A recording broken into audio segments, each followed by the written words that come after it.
राष्ट्रीय स्वयंसेवक संघ स्वयंसेवकों की गुरु दक्षिणा पर चलता है। साल में एक बार भगवे ध्वज को गुरु मानकर उसकी पूजा में दक्षिणा समर्पित करते हैं स्वयंसेवक। भगवा ध्वज गुरु क्यों? क्योंकि अपनी तब से आज तक की परंपरा का वो चिन्ह है।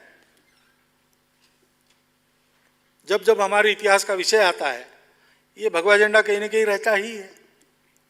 यहां तक कि स्वतंत्र भारत का ध्वज कौन सा हो, इसका फ्लैग कमेटी ने जो रिपोर्ट दिया वो तो यही दिया कि सर्वत्र सुपरिचित सुप्रतिष्ठित भगवा झंडा हो। बाद में उसमें परिवर्तन हुआ, तिरंगा ध्वज आ गया, वो हमारा राष्ट्र ध्वज है, उसका भी पूर्ण सम्मान रखते ही है। ये भी प्रश्न उठाया जाता है, शाखा में भगवा झंडा लगता है, तिरंगा झंडे का क्या?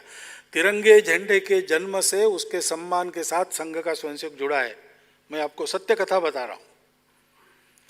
निश्चित होने के बाद, उस समय तो चक्र नहीं था, चरखा था ध्वज पर। पहली बार फैजपुर के कांग्रेस अधिवेशन में उस ध्वज को फहराया गया। 80 फीट ऊंचा ध्वज स्तंभ लगाया था, नेहरू जी उसके अध्यक्ष थे। तो वो बीच में लटक गया, ऊपर पूरे जा नहीं सका, और इतना ऊंचा चढ़ के उसको सुलझाने का साहस किसी का नहीं था। एक तरुण भीड़ में से दौड़ा, वो सरसर उस खंबे पर चढ़ गया, उसने वो रस्सियों की गुत्थी सुलझाई, ध्वज को ऊपर पहुंचा के नीचे आ गया। तो स्वाभाविक लोगों ने उसको कंधे पर लिया, नेहरू जी के पास ले गए। नेहरू जी ने उसकी पीठ थपथपाई और कहा कि तुम आओ शाम को खुले अधिवेशन में, तुम्हारा अभिनंदन करेंगे। लेकिन फिर कुछ नेता आए, कहा कि उसको मत बुला, वो शाखा में जाता है। जलगांव में फैजपुर में रहने वाले श्री किशन सिंह राजपूत नाम के वो स्वयंसेवक थे। उस समय 5 वर्ष या 6 वर्ष पहले उनका देहांत हो गया, वृद्ध हो गए। डॉक्टर हेडगेवार को पता चला, डॉक्टर हेडगेवार प्रवास करके गए। डॉक्टर हेडगेवार ने उनको एक छोटा सा लोटा चांदी का छोटा सा पुरस्कार के रूप में भेंट दिया, उसका अभिनंदन किया।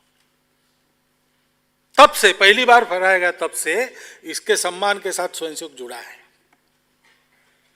जब पहली बार कांग्रेस ने संपूर्ण स्वतंत्रता का प्रस्ताव पारित किया लाहौर के अधिवेशन में, तो डॉक्टर साहब ने सर्कुलर निकाला सब शाखाओं में कि हम लोग संचलन निकाले। 1931 की बात है, और संचलन में तिरंगे ध्वज के साथ संचलन निकाले और कांग्रेस का अभिनंदन करने वाला प्रस्ताव शाखाओं के द्वारा पारित करके भेजा जाए कांग्रेस कमेटी के पास।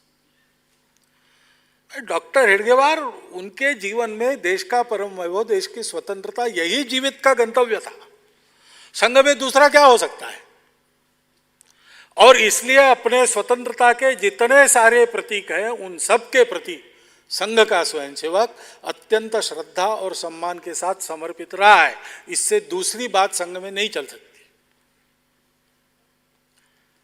खैर, उस भगवे ध्वज को गुरु मानते हैं, उसके सामने गुरु दक्षिणा करते हैं,